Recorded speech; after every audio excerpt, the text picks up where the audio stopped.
Olá, amigos! Estou de volta. Eu sou o Alan Basso, aqui é o Endzone 51 e hoje nós vamos falar sobre salary cap, que é um assunto que está aí sempre por trás de todas as negociações, né, da NFL, todos os contratos, mas que é um pouco difícil para os torcedores entenderem, então eu resolvi destrinchar isso aí. E é um assunto bem longuinho. Eu trouxe aqui uma cola aqui do meu lado, gigantesca, tem uma página inteira aqui. E a gente vai falar de muita coisa hoje. O que é o salary cap, o que é o cap space, rollover, signing bonus, dead cap, void years, salary conversion, option bonus e rolling bonus. Ou seja, tem coisa pra caramba. Melhor você se sentar num lugar confortável, pega alguma coisa para beber e curte o vídeo aí.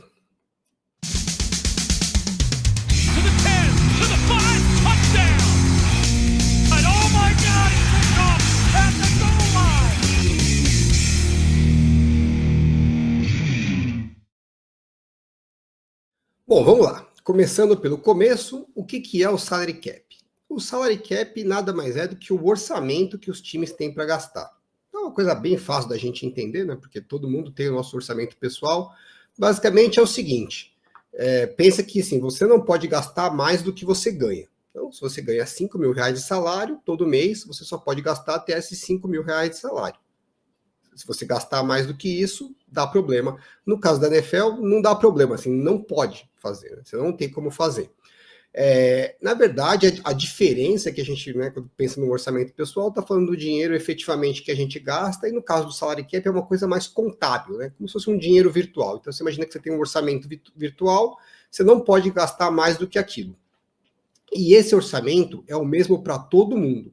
Não interessa se um time fatura mais do que o outro, todos eles só podem gastar na construção do time a mesma coisa. Já estão falando aí do salário dos jogadores, né? Os times podem gastar em outras coisas, na construção de estádio, no salário dos técnicos, equipe de médica, treinamento, os vestiários, né?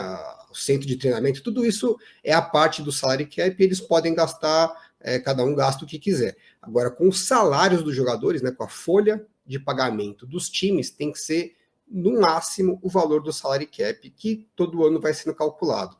E é igual para todo mundo, e até muita gente pensa assim, pô, legal, né, um sistema até meio comunista, meio socialista, né, igualitário para todo mundo.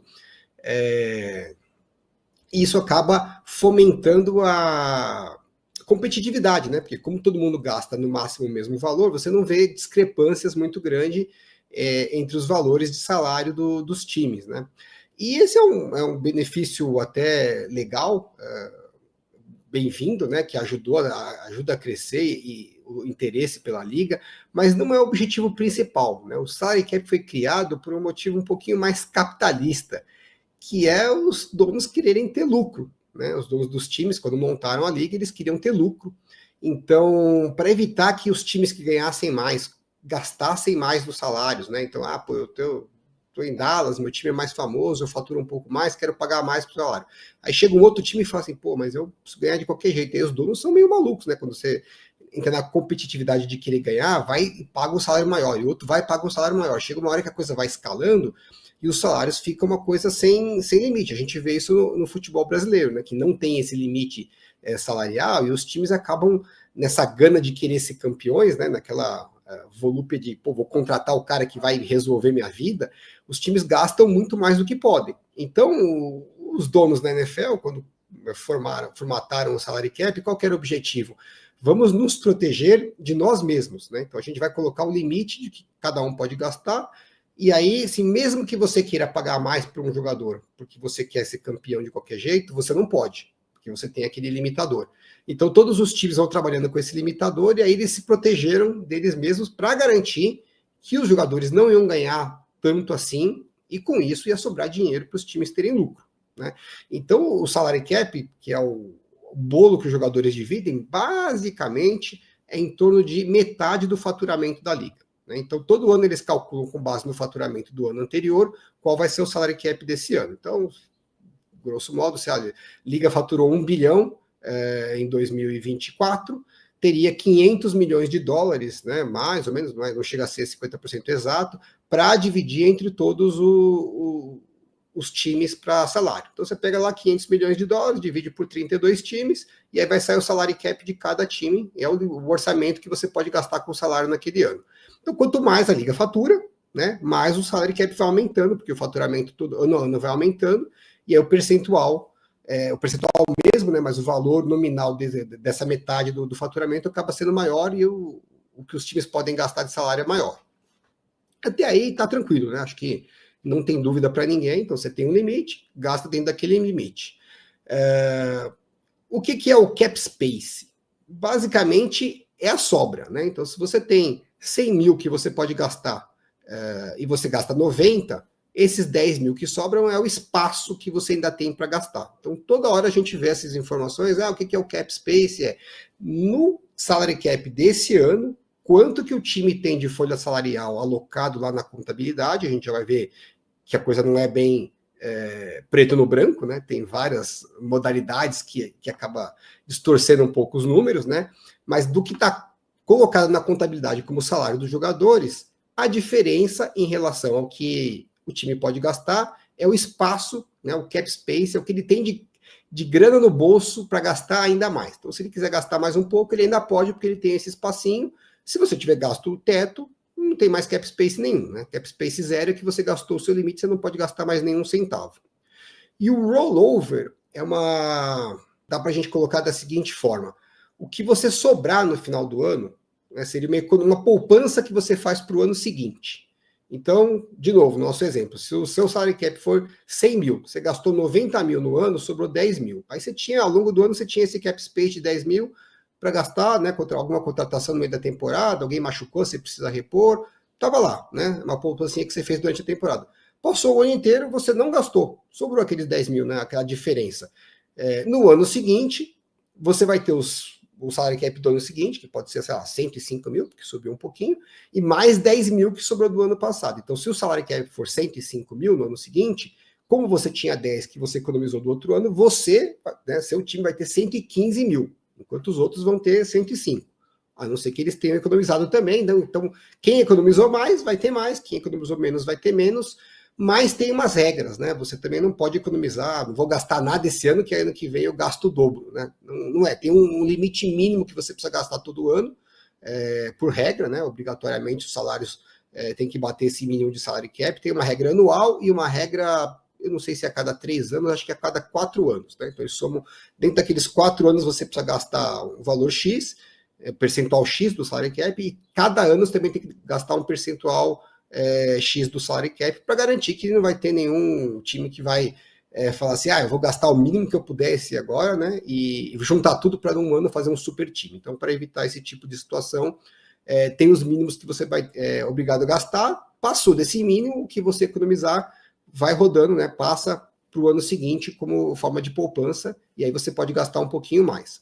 E aí você vai gerenciando, né? Como o seu orçamento da sua casa. Então, esse ano eu gastei menos, sobrou um dinheiro, ano que vem posso fazer uma viagem, né? Posso fazer uma extravagância, posso fazer um gasto extra, posso trocar de carro, você pode fazer uns gastos maiores, ou você pode de novo economizar e ir girando e vai empurrando para frente sempre esse saldo, tá?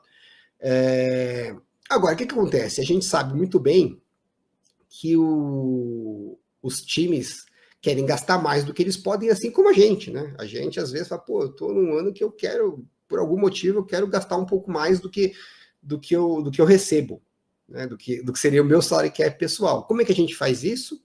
A gente se endivida, né? Financiamento, cartão de crédito, empréstimo pessoal, enfim, tem N jeitos aí da gente se enforcar e criar dívidas para o futuro. E os times da NFL também têm. E o mais normal deles é o signing bônus. O que é o signing bônus? Quando você assina o contrato com o jogador, uma parte desse valor você pode jogar como signing bônus. Então pensa o seguinte, de onde veio essa história, né? Você lá, é dono de um time, você contratou o Joãozinho e fala, Joãozinho, eu vou te pagar 10 milhões de dólares em 3 anos. Né? Divide aqui 3,33, tal. Vou até fazer diferente, né? 10 milhões de dólares em 4 anos. Então 2 milhões e meio por ano, tal. Ao longo de 4 anos você vai gastar 10 milhões. Beleza. Cai 2 milhões e meio no meu salary cap e é isso. né? E aí eu sei que eu tiro aqui do meu orçamento 2,5 milhões e o que sobrar eu posso gastar com os outros jogadores. Só que o Joãozinho é aquele cara que ralou, pobre, veio lá, né, da favela. O sonho dele era ganhar um dinheiro para tirar a família da miséria, dar uma casa para a mãe, enfim, aquele sonho de jogador dos esportes de maneira geral, né, que lutou muito para vencer na vida. E aí você fala, pô, vou te pagar 10 milhões, mas não vai ser agora, vai ser lá na frente, né? Por enquanto você vai ganhar aos pouquinhos, não é um dinheiro pequeno, mas não é tudo que você tem para ganhar. E o jogador não quer receber a maior parte da bolada agora. Então o que eles fizeram? Eles criaram o signing bônus, que é como se fosse uma entrada do valor do salário, do contrato. Então, eu vou te pagar 10 milhões, 6 milhões eu te dou agora. É a luvas do contrato, né? Assinatura, as luvas. Estou pagando agora 6 milhões. E o resto, né, os outros 4 milhões, eu vou dividir para você 1 milhão por ano no seu contrato. Né? Então vai ser 6 milhões à vista, no primeiro ano você ganha 1 milhão, no segundo ano mais 1 milhão, no terceiro ano, no total vai dar os mesmos 10 milhões, só que em vez de você receber 2,5 milhões no primeiro ano, você vai receber 6 milhões à vista de luvas e mais 1 milhão de salário no primeiro ano, então é 7 milhões. Joãozinho fica feliz, muito mais negócio.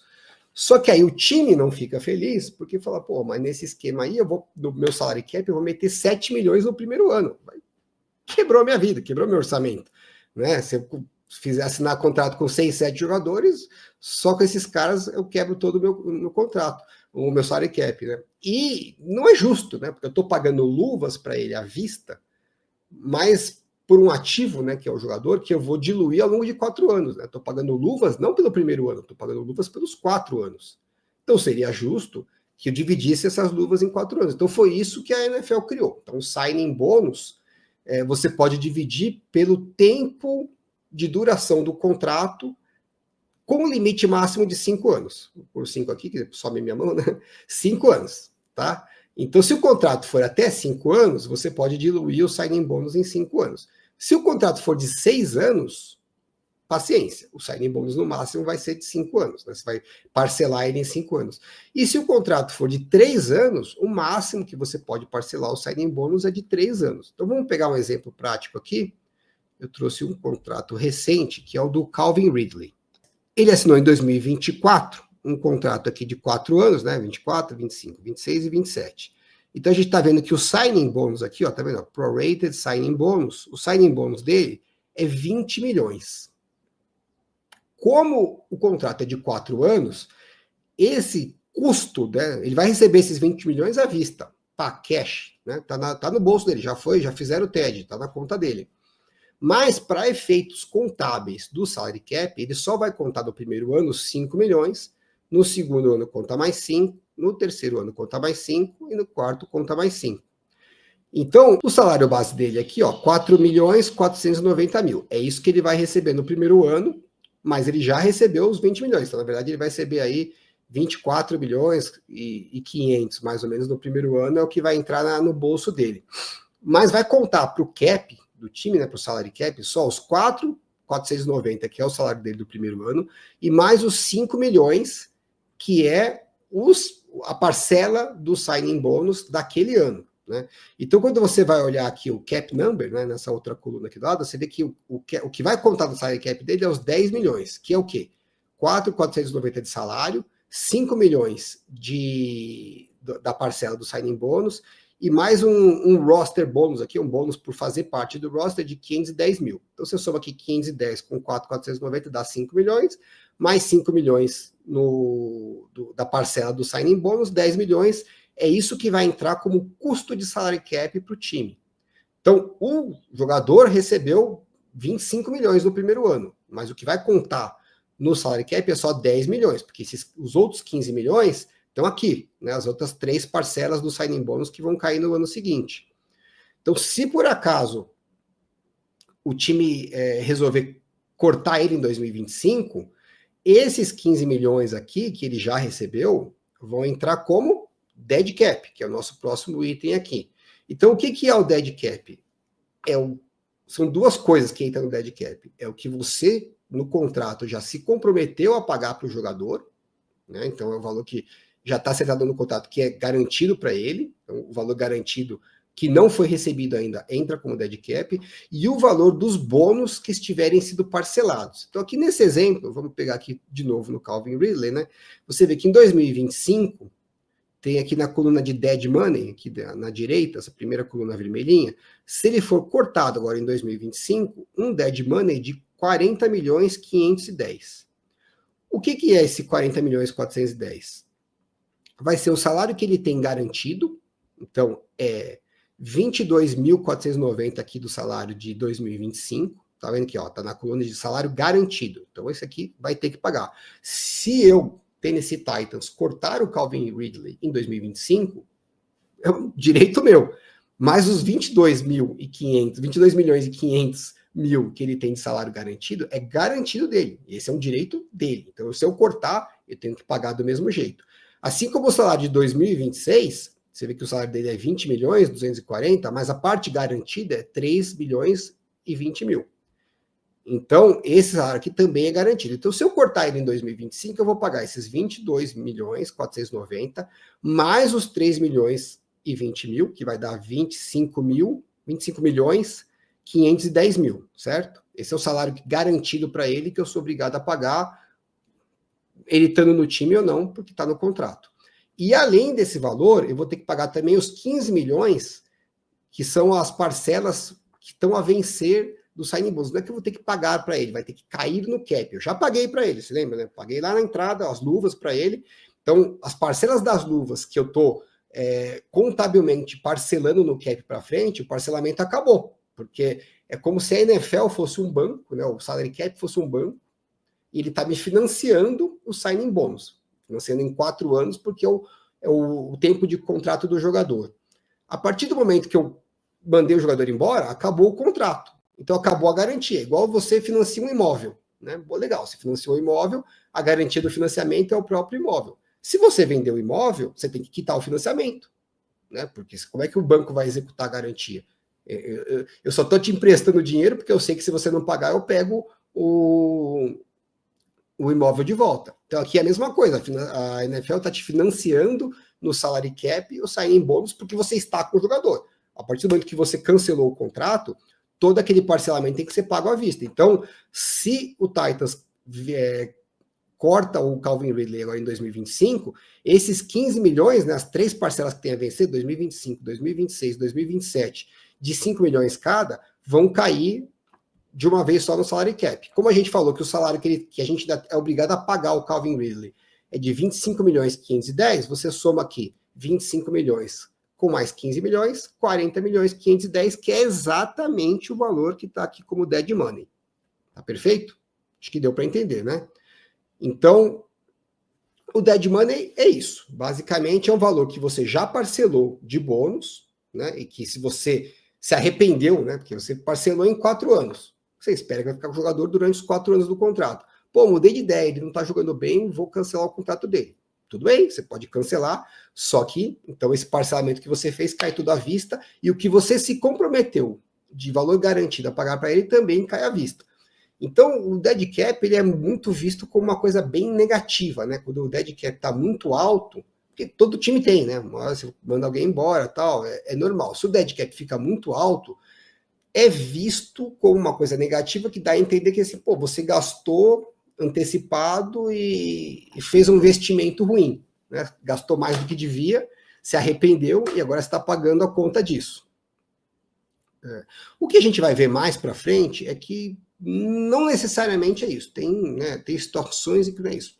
Mas, em geral, o que a gente pode considerar realmente é que o dead cap é uma coisa negativa, né? É um dinheiro que você gastou no presente, na verdade, você jogou para o futuro, né? Por um benefício no presente. Então, você parcelou uma viagem, parcelou um automóvel, parcelou uma casa, e aí agora a conta está vindo tudo de uma vez para você pagar, né? Então, é a hora que os boletos chegaram, tá? Então, você já não tem mais o jogador, mas as contas dos jogadores que você fez, você tem que pagar, por isso que é visto como negativo. Parece que o gerenciamento do salary cap não foi feito muito bom quando o dead cap estava muito alto, né? Em geral é isso, e acho que para a maior parte das situações você deve enxergar dessa forma. Eu vou falar das exceções um pouquinho mais para frente.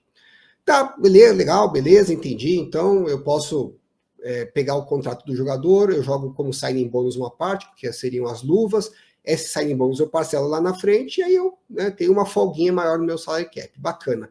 Só que, pô, ser humano é mais ambicioso, né? Eu quero gastar mais, só um financiamento é pouco de endividamento para mim.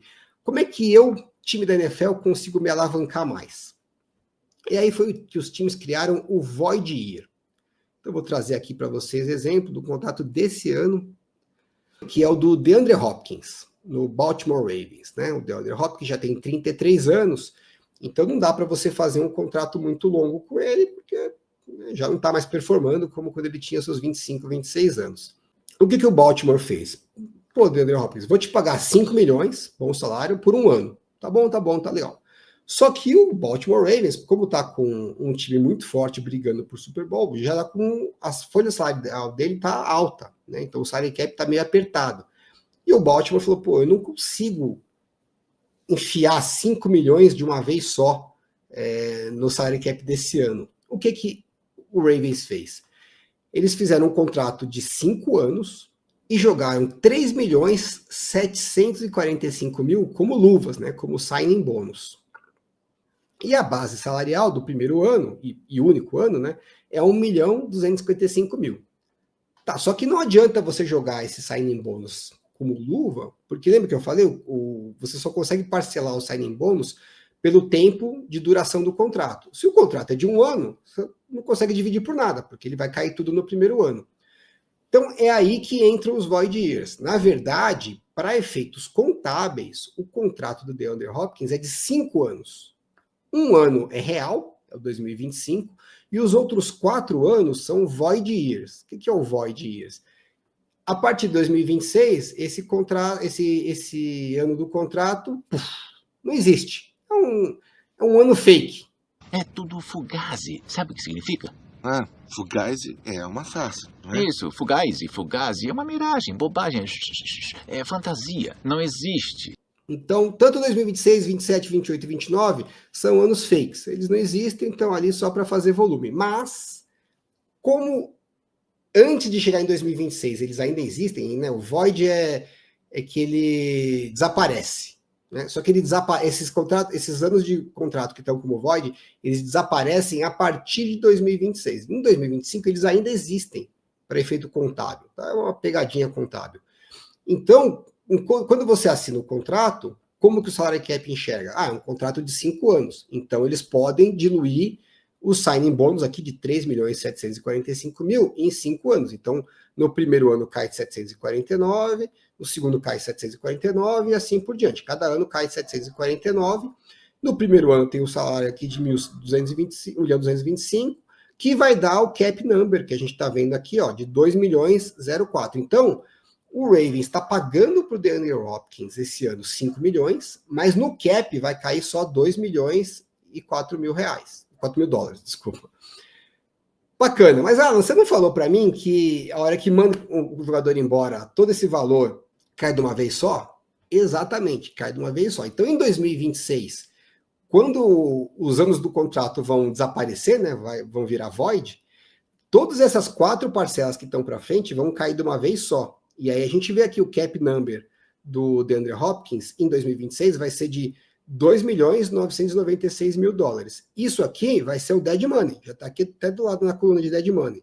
E esse dead money é certeza, não tem como fugir. Né? Então, basicamente é o seguinte, se cancelar o contrato antes da temporada, ele já recebeu 5 milhões, o dead money aqui de 2025, como está na coluna, é 5 milhões. E no ano que vem vai com certeza ser 2.996.000, a não ser que eles façam alguma reestruturação do contrato.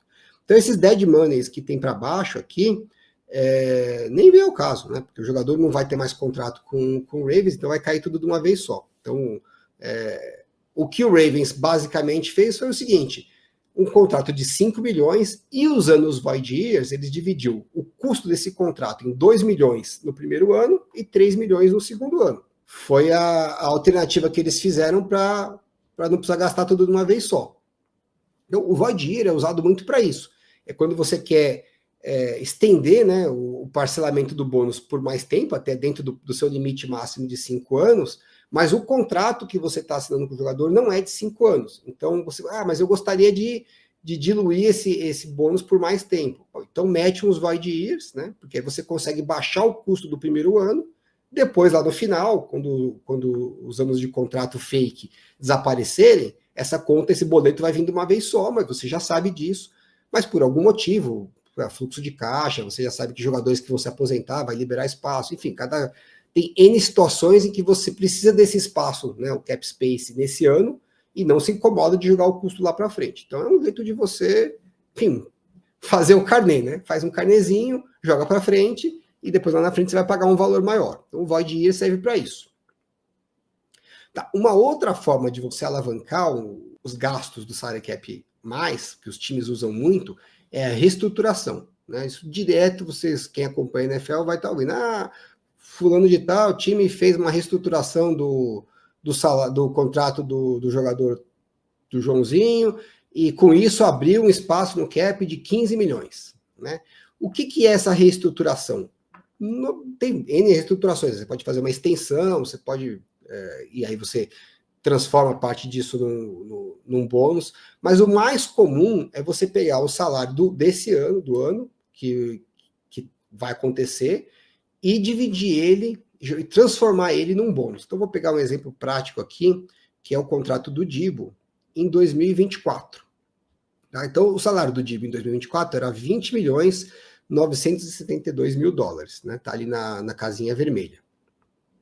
E aí os 49ers não iam cortar o Deebo. Então, eu já sei que eu vou pagar esses praticamente 21 milhões aí pro Deebo de salário. Bom, beleza. Então, 21 milhões eu vou ter que... Pô, mas eu não quero esses 21 milhões caindo no meu salary cap de uma palada só. Pô, 21 milhões dói. E eu já vou gastar de qualquer jeito. O que eles fazem? Jogam esse salário, fazem uma conversão desse salário em bônus. Então, tem as setinhas ali, né? Eu tenho que ter um salário, por menor que seja, para o ano. Então, o salário dele ficou em torno de 1 milhão ali. E os outros 20 milhões eu dividi num signing bônus de 5 anos. Então você vê que fica mais ou menos 4 milhões de impacto no cap por cada ano. Para poder dividir em 5 anos, o que os 49ers fizeram? Incluíram aqui 2027 e 28 void years. Né? Já tinha alguma coisa no contrato, mas eles se aproveitaram desses void years aqui. Então, os 21 milhões que iam cair à vista passaram a ser 1 milhão de salário e 4 milhões, né, de luvas a cada ano. Então, 20 milhões de luvas dividido em 5 anos, que vai ter um impacto no cap de 4 milhões a cada ano. E aí, o signing bonus, você vê na linha amarela, ele já tinha um signing bonus. Né? Esse parte da esquerda aqui é o contrato antigo dele, anterior à reestruturação, antes da reestruturação. Então, na coluna, no box amarelo ali, você vê que ele tinha um signing bônus do contrato original de 4 milhões 807 mil dólares por ano, que era da luva, né, das luvas do contrato original. E agora ele passou a ter mais 4 milhões de luvas anuais da reestruturação, né, que é esses 20 milhões que a gente dividiu em 5 anos. Então, isso se transformou no novo contrato, nesse boxzinho laranja aqui, que o signing bônus dele, né, o rateado do signing bônus dele, o parcelado, passou para 8 milhões 908 mil, que nada mais é que os 4 milhões 807 mil que já tinha antes, mais os 4 milhões 101 mil que passou até agora, né, com essa conversão de salário. Então, como ele tinha 3 anos ainda de parcelamento das luvas iniciais, nos 3 primeiros anos vai para 8 milhões 908 mil, que é as luvas iniciais mais as luvas dessa conversão de agora. Quando vencem as luvas iniciais, aí no 4º e no 5º ano, fica só os 4 milhões 101 mil, que são das luvas de agora, né, dessa conversão do salário. Então, o que essa conversão do salário permitiu aos 49ers? Em vez de gastar no salary cap, tá? Porque gastar para o jogador, os 21 milhões entraram à vista, ele recebeu dinheiro no bolso, né? Fez o Pix, está lá. Só que, para efeitos contábeis no salary cap, em vez de cair 21 milhões, né, e abater do que o time tinha para gastar no ano, vai abater só 1 milhão do salário e mais 4 milhões uns quebrados. Então, em vez de você gastar 21 milhões, você vai gastar 5 milhões e pouco. Então, você abriu, né, de espaço no cap, em torno de 16 milhões para você poder gastar mais em 2024. Então é para isso que os times fazem essa conversão, né? Então, boa parte das reestruturações são essas. É isso, um salário que já vai ser pago de qualquer jeito, o time já vai gastar esse dinheiro, em vez de jogar no salary cap de uma vez só, eles diluem isso, né, transformam isso num signing bônus e diluem isso ao longo do período do contrato. Aí tá perfeito, tá entendido, certo? Como é que eles fazem essa reestruturação. Agora, lembra quando eu falei que nem todo dead cap tem que ser visto como negativo? Esse exemplo do Deebo é um exemplo interessante.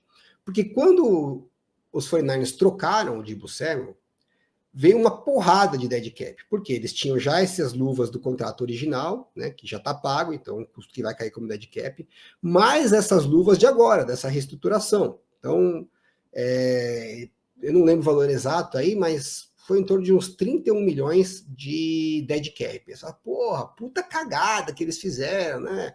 Gastaram lá atrás, jogaram 31 milhões para frente, achando que iam contar com o jogador por mais tempo, resolveram trocar e agora vão ter que pagar esses 31 milhões de uma vez só. É verdade isso?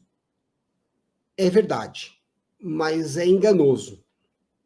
Porque lembra que a gente viu, acabou de ver aqui no contrato, que os 49ers abriram 16 milhões de cap space com essa reestruturação? O que acontece? Eles não gastaram esses 16 milhões. Né? Então, lembrando lá do começo, quando a gente falou do rollover, se eu libero um espaço de cap e eu não gasto, eu jogo ele para o ano seguinte. Foi exatamente o que os 49ers fizeram. Eles reestruturaram o contrato, abriram 16 milhões de cap space, não gastaram esses 16 milhões, ele rodou, né? Rolou para 2025, passou a ser um cap space adicional, um salary cap adicional para os 49ers de 16 milhões, e a hora que eles trocaram o Deebo Samuel, eles tiveram que pagar os 31 milhões. Só que 16 milhões desses 31, eles já pagaram com o dinheiro que eles tinham aberto no cap space. Então, basicamente, o que eles fizeram? Eles pegaram um empréstimo de 16 milhões, com essa jogadinha, né? Como se tivesse pego um empréstimo de salary cap de 16 milhões. Quando eles fizeram a troca, veio a conta, olha, lembra aquele empréstimo que você fez de 16 milhões? Você tem que me pagar. Tá, tudo bem, o dinheiro tá aqui, eu não gastei mesmo? Tá aqui, tá pago. Então ele pagou o empréstimo com o dinheiro que ele recebeu do empréstimo. Mas, pô, qual que é o sentido de fazer isso, né? Pensa o seguinte, todos esses financiamentos que a gente está falando do salary cap, eles são sem juros, né? Você joga lá para frente e não tem juros nenhum. Então, se alguém chegasse para você e falasse, pô, amigo, você não quer pegar, sei lá, 5 milhões de dólares de empréstimo? Você fala, não, porque eu vou pagar juros e eu não estou precisando de dinheiro, para que eu vou pegar? Agora, se você não vai pagar juros, daqui a 5 anos, 3 anos, não interessa o prazo, você me paga de novo esses mesmos 5 milhões que eu te paguei. Aí você pega esse dinheiro, põe no banco, investe, ganha uma grana em cima dele, paga e o que você ganhou em cima, você fica para você. Quem que não vai querer fazer um empréstimo sem juros, né? No caso, os times da NFL não tem como aplicar esse dinheiro e ganhar, né, o rendimento em cima. Mas o que eles têm é a questão de, pô, o dinheiro está aqui para uma oportunidade. Então, no caso dos 49ers, eles fizeram essa reestruturação, 16 milhões estava lá. Vamos supor, né, por uma coisa hipotética aqui, uma ideia maluca, o Jerry Jones resolveu trocar o Micah Parsons, coisa que ele nunca faria, certo? Resolveu trocar e os 49ers falaram, pô, é uma oportunidade, só que eu preciso ter um espaço no salary cap para poder receber o jogador. Agora eu tenho, né? Porque no meio do ano você não consegue fazer isso mais, você não consegue fazer essa reestruturação. Porque a hora que você começou a temporada, os 21 milhões do salário dele já cai no salary cap e acabou. Então não tem como fazer essa jogadinha a mais. Você tem que fazer isso antes da temporada começar. Então vários times fazem isso. Falar, eu tenho um jogador aqui com um salário alto, eu vou pagar para ele de qualquer jeito, vou converter isso num signing bônus e vou liberar o espaço no cap. Para que você vai liberar esse espaço no cap? Eu não sei. Pode ser que eu precise. Pode ser que surja uma oportunidade. Se não surgir, eu rolo, né, jogo para frente essa economia que eu fiz e essa própria economia vai pagar o financiamento que eu fiz com a conversão. Então é o famoso por que não? Por que não pegar esse empréstimo de salary cap se eu posso pagar lá na frente ele com o dinheiro, com o espaço que eu abri nessa conversão. Então, direto os times fazem isso é bem comum, desde que você tenha a disciplina de falar, eu só vou gastar esse dinheiro se realmente surgir uma grande oportunidade. O que a gente vê é que muitas vezes os times se empolgam e pensam que eles estão numa situação melhor do que eles na verdade estão. Então, o time vai, faz essa conversão, libera 16 milhões, de repente ele pensa, pô, tô achando que eu tenho chance de ser campeão esse ano. Né? Aí chega na trade deadline, ele vai, troca por um, troca por dois, gasta todos esses 16 milhões com jogadores que ele recebeu ali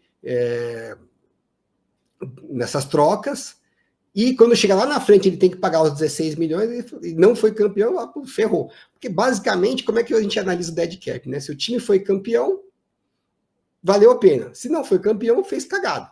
Né? E na nossa vida pessoal é a mesma coisa. Né? Se a gente faz, vamos dizer que você se enforcou na dívida para pegar umas roupas melhores, um terno novo, para ir para uma entrevista de emprego que você vai ganhar muito mais. E, pô, se você conseguir esse emprego, golaço, valeu a dívida que você fez, né? Você conseguiu o seu objetivo principal. No caso, o objetivo principal dos times é ser campeão. Se você não conseguiu emprego, aquela dívida que você fez vai te doer. E para os times é a mesma coisa. Não foi campeão, aquela dívida vai doer, porque você não foi campeão e agora você vai ter que pagar a conta. Então, geralmente, a gente analisa o dead cap dessa maneira, né? Não foi campeão, foi cagada. Foi campeão, beleza, né? Você vendeu o futuro para ser campeão no presente, vale a pena. Só que, como os times hoje fazem muito essa conversão, joga dead cap para o futuro, para abrir o espaço, para talvez poder usar, mas muitos times são disciplinados e guardam esse dinheiro para o futuro, então nem todo dead cap é negativo. A gente teria que analisar eles caso a caso, o que é muito difícil, né? Eu, por acaso, sei bem dos 49ers, acompanho de perto, porque é o time que eu torço, então eu sei bem que essa situação do Deebo não é como o pessoal pintou na imprensa, né? Ah, pô, 31 milhões de dead cap, puta cagada. Não é bem verdade, porque o time gerou o dead cap e pagou o dead cap com o dinheiro que gerou ao criar esse dead cap. Então não foi tão ruim assim. E várias outras situações que eu vejo de outros times que eu, putz, cara, cagado, olha quanto estão pagando dead cap. Talvez não seja tão ruim assim, pode ser que eles tenham criado esse mesmo mecanismo. Né? Então é bom vocês saberem que ok, nem todos os dead caps são iguais. Bom, por fim, qual que é uma outra forma de alavancar ainda mais? Pô, eu quero gastar ainda mais, eu quero abrir espaço, eu vou para as cabeças, eu acho que, pô, eu tenho chance de ser campeão, eu quero formar um time mais forte ainda, eu preciso de mais empréstimos, mais financiamento para contratar mais jogadores, porque esse ano é o meu ano. Aí uma coisa que os times usam muito é o option bônus. Vou trazer aqui um exemplo do contrato desse ano do James Cook, do Bills. O que o Bills fez? Que o contrato agora de 2025, né, pegou o contrato de rookie que ele já tinha, né, faltava esse último ano do contrato de rookie dele, e agregou mais 4 anos. Então ele já tinha um restinho de signing bônus aqui, e aí entrou mais 1.800.000 por ano, do signing bônus que ele assinou. Perfeito. Só que aí o que acontece? O Bills queria colocar mais ainda de luvas, mais ainda no signing bônus, e parcelar isso por um prazo maior. Só que não tinha como, porque eu lembro que eu falei que o seu limite são 5 anos, né? Então você já está com 5 anos. Aí o que o Bills fez? Colocou um void year aqui e transformou esse contrato de 5 anos no contrato de 6 anos, né? De 2025 até 2030, são 6 anos. Só que as luvas do contrato você não consegue diluir por 6 anos. O máximo são 5 anos, né? Se o contrato for de 6, você só pode diluir as luvas em 5 anos. Qual que é a estratégia que os times encontraram para burlar isso? Então tá bom, eu vou fazer uma luva aqui de 5 anos, que eu vou diluir ao longo desses 5 anos, né? Então é o signing bônus, né? O bônus se divide por 5 anos, perfeito. E aí eu vou colocar um option bônus, que vai ser exercido em 2026, né? Por isso que é option, porque eu tenho a opção de exercer ou não. Só que muitas vezes, o que os times colocam? Esse option bônus, de option não tem nada, ele já é garantido, né? Eu vou, com certeza, exercer esse bônus. E aí esse bônus, como ele só vai ser exercido em 2026, e eu ainda tenho 5 anos de contrato, graças a esse void year que eu criei em 2030, Então, o option bônus eu vou dividir em mais 5 anos. Então, com isso, o Bills conseguiu jogar 1,5 milhão aqui de salário, né, de luvas, para 2030, que ele não conseguiria fazer se ele tivesse lançado como signing bônus. Não sei se deu para entender, isso que é um pouco mais complicado, tá? Então, assim, o signing bônus ele dividiu nos 5 anos. Mas eu queria dividir em 6. Em 6 não dá. Não tem problema, uma parte que eu vou jogar como option bônus, que vai começar a contar em 2026, um ano para frente. Então, se começou a contar um ano para frente, eu posso jogar mais um ano para frente, até 2030. Mas o contrato não vai até 2030. Agora vai, eu criei um void year. Então, você vê, eles estão usando aqui os 3 mecanismos que a gente já falou. Signing bônus, diluído, void year para aumentar o tempo do contrato e um option bônus, que a gente acabou de falar agora, que é para jogar a despesa mais para frente. Então, na verdade, eles conseguiram diluir o custo com o James Cook em 6 anos, em vez de 5 anos, que seria o prazo do contrato. Acho que deu para entender, né? E aí, o que acontece? Alguns times mais arrojados estão indo um passo à frente, que é o Rolling Option Bonus. Então, eu vou trazer aqui o exemplo para vocês do George Kittle. Olha que loucura que é esse contrato do Kittle. Ele foi assinado agora em 2025, né? É uma reestruturação de contrato, né? Então, é um contrato de 5 anos, né? Na real, é de 5 anos. Você tem salários, né, só por 5 anos. Então, ele tem um salário previsto para 2025, 26, 27, 28 e 29. E aí, o signing bônus, né, as luvas dele, vão diluir por esses primeiros 5 anos, que é aqui a coluna azul, tá? Essa coluna azul mais escura. Então, já tinham luvas dos contratos anteriores, né? Então, vai somando. E até 2029 cai ali, o valor vai caindo, 7,1 milhões deve ser a luva desse contrato novo, né? Quando não sobra mais nada de resquício das luvas anteriores. Aí os 49ers fizeram o quê? Colocaram 4 void years, né? Além dos 5 anos de contrato, eles transformaram um contrato de 5 anos num contrato de 9 anos. E aí eles criaram 4 option bônus. Um option bônus para cada void year que eles criaram. Então, em 2026, exerce o primeiro option bônus, você também divide ele em 5 anos, então vai ter um custo extra de 2,2 em cada um desses anos, de 2026 até 2030. Aí, em 2027, exerce o segundo option bônus, que é esse amarelinho, de 3,1. Ele vai até 2031. No terceiro ano, 2028, exerce o terceiro option bônus, 3,1 também, vai até 2032. E no último ano do contrato, último ano real do contrato, né, onde o Kittle ainda tem salário, que é 2029, aí exerce o quarto option bônus, que é de 4 milhões. Né? Então, todos esses option bônus vão sendo somados, né? Então, você vê que o salário base dele é praticamente o mesmo, né? 1,2, 1,5, 1,6, não varia pouco. Mas o cap space, que é essa última coluna aqui, varia bem. 14,2, aí vai para 16,2, depois 17,8, 18,8 e 20,3. Por que eles fizeram isso? Basicamente é um jeito de você conseguir fazer o salário ir crescendo todo ano em escadinha, como é o salary cap, né? Então a expectativa que o time tem é que o salary cap vai subindo ano a ano. E aí eles colocaram de um jeito que o salário do Kittle vai subindo ano a ano também em escadinha. Então você não tem um ano que dá uma pancada muito grande. Ele vai, né? O percentual que o salário do Kittle vai impactar no cap dos 49ers é praticamente o mesmo todo ano, dependendo de quanto o salary cap vai crescer ano a ano, mas tem uma projeção que os times fazem, eles têm mais ou menos uma ideia de quantos por cento o salary cap vai subir todo ano, e eles subiram o salário do Kittle através desse mecanismo aí meio engenhoso de vários option bônus, todo ano subiu um pouquinho ali, né, 2 milhões e pouquinho por ano está subindo. E aí em 2030, quando vai virar void year tudo, né, o cap space é o quê? 24,6 milhões.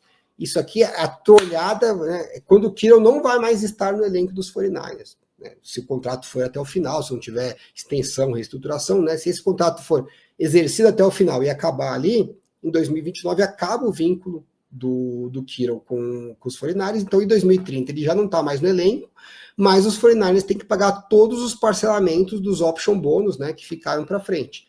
Então, vai vir um boletim aqui em 2030 de 24 milhões que não tem o que fazer. Tá? Esse aqui já está certo, é um gasto que vai ter, mas você jogou esse boleto de 24 milhões para 2030. Né? Então, durante 5 anos, você vai ter um salário do jogador palatável, dentro de um percentual do salário cap que você acha que é razoável para o que ele entrega, e te ajuda a programar as suas despesas de forma um pouquinho mais racional. Então, é uma modalidade engenhosa e você consegue alavancar bem o salário. Então, você vê que o custo do Kiro para os 49ers vai ser muito maior ao longo do tempo. Mas, em termos de salary cap, durante 5 anos, não vai ser tão alto assim. No 6º ano, quando ele vai estar fora do time, aí vem a pancada. Mas é um problema que o time vai pensar lá na frente. Durante os primeiros 5 anos agora, em que o time está pensando em ser campeão do Super Bowl, tá lá, o carnê tá legal, tá barato, né? Depois vem a conta, depois vem as chaves do apartamento. Você financiou um apartamento por 5 anos, você vai usufruir por esses 5 anos, a hora que entregar as chaves, aí vem a pancada, mas aí você pensa lá na frente. Essa é a arte da gestão do salary cap. Esse mecanismo de option bônus, um atrás do outro, né, um encavalado em cima do outro, não são muitos times que usam. Os times têm usado bastante com quarterbacks, né? Então, quarterbacks acho que é bem difundido porque é um salário mais alto, né? Pesa bastante, então é uma forma do time pagar uma grana muito boa para o quarterback rápido, né? Garantir para ele nos primeiros 2, 3 anos do contrato uma grana muito alta, mas o impacto, diluir esse impacto do salary cap num contrato mais longo, até porque os times sabem que o contrato do quarterback geralmente, né? Você consegue fazer um contrato mais longo de 4, 5, pensando em 4, 5 anos no time, porque eles se machucam muito menos, né? Tem uma longevidade. Oh, meu Deus! Ficam por mais tempo no time, né? Então dá para você se planejar mais a longo prazo. Com jogadores de linha é um pouco mais difícil, porque você faz um contrato desse igual do Kira, ele se machuca em 2025, bate na madeira, ferrou, né? Você tem toda essa despesa lá para frente prevista e você não vai estar usando o jogador porque às vezes uma lesão, né, acaba com a performance dele para o resto da carreira. Então é mais raro os times usarem jogadores de linha que não sejam quarterbacks. Quem que usa bastante isso? São os 49ers, né? O Eagles, disparado, o time que mais usa, por isso que a gente vê o time do Eagles muito forte, né? Foi a forma que eles conseguiram manter um time tão forte por esses últimos anos todos, colheram os frutos disso, né? Foram campeões do Super Bowl. Então a gente vê uma linha ofensiva muito forte, uma linha defensiva muito forte, wide receiver muito forte, um quarterback muito bem pago. É difícil um time conseguir pagar tudo isso, porque a linha ofensiva são 5 jogadores, linha defensiva são 4 jogadores, mais a rotação. Então são muitos jogadores, você não consegue pagar contratos de topo de mercado para tantos jogadores e ainda pagar os wide receivers e ainda pagar o quarterback. Só consegue se você se alavancar, fazer um endividamento muito grande, e é isso que o Eagles fez através dos option bônus, os rolling bônus, e o 49ers, em medida um pouco menor, fez também, né? Não é à toa que na NFC a gente tem visto direto os dois times aí, quase todo ano, um dos dois está na final da NFC quando não estão os dois juntos, né? E o terceiro time que tem usado também esse mecanismo bastante é o Browns. O executivo, acho, se eu não me engano, veio do Eagles, né? Então ele já tem um pouco desse know-how de lá. E o Browns usou bastante isso, porque depois que eles fizeram aquele contrato maluco com o Deshaun Watson, né, que engessou demais o time, o jeito foi se alavancar para poder ter recursos para contratar outros jogadores, né, e compensar essa cagada que eles fizeram com o Deshaun Watson para poder se manter competitivos. Não deu certo, porque o time não está competitivo, mas eles tiveram recursos para isso, né? Conseguiram montar, volta e meia a gente vê o Browns ativo na free agency, ativo em trocas, então não deu certo, não foi por falta de capacidade de investimento, foi por investimento que acabou não sendo bem feito. Mas então é uma forma que os times têm de gastar mais do que o salary cap, né? Então, tanto o 49ers, quanto o Browns, quanto o Eagles gastam bem acima do salary cap, né? Tem gastado nos últimos anos bem acima do salary cap, e todos os times, né, em geral, os que estão brigando por alguma coisa, gastam acima do salary cap, mas o 49ers e o Eagles e o Browns gastam bem mais do que a média da NFL dos times que gastam acima. Ufa! Tô até com a boca seca aqui, deixa eu tomar um golinho. É isso. Passamos aqui por muita coisa. Eu não fui tão a fundo nos contratos, porque os contratos ainda tem um monte de mecanismos aí. Quem sabe eu faço um vídeo mais para frente para falar sobre contratos. Eu espero que vocês tenham entendido. Se vocês tiverem dúvidas, me procurem. Pode mandar comentários aqui no YouTube ou me procurem no Twitter, né? É @endzone51. Eu procuro responder quase tudo que me mandam lá. Então façam as perguntas, se eu puder esclarecer. Mas eu de verdade espero que eu tenha conseguido explicar de uma maneira que vocês consigam entender, porque eu vejo que esses mecanismos de impacto do salary cap é uma coisa que o pessoal tem muita dificuldade de entender, e eu acho que a culpa não é dos torcedores, né? As pessoas da imprensa, quem comenta, né? Jornalistas e blogueiros e afim que comentam sobre o salary cap na rede e na TV, parece que não entendem bem do que eles estão falando também, né? Então acaba criando uma confusão ainda maior no torcedor. Então eu espero de coração que eu tenha conseguido ajudar um pouquinho vocês a entender um pouco melhor isso. E é isso. Esse vídeo fica por aqui e até a próxima. Aquele abraço. Esse vídeo fica por aqui. Espero que você tenha gostado e se gostou, por favor, indique para os seus amigos. Até a próxima.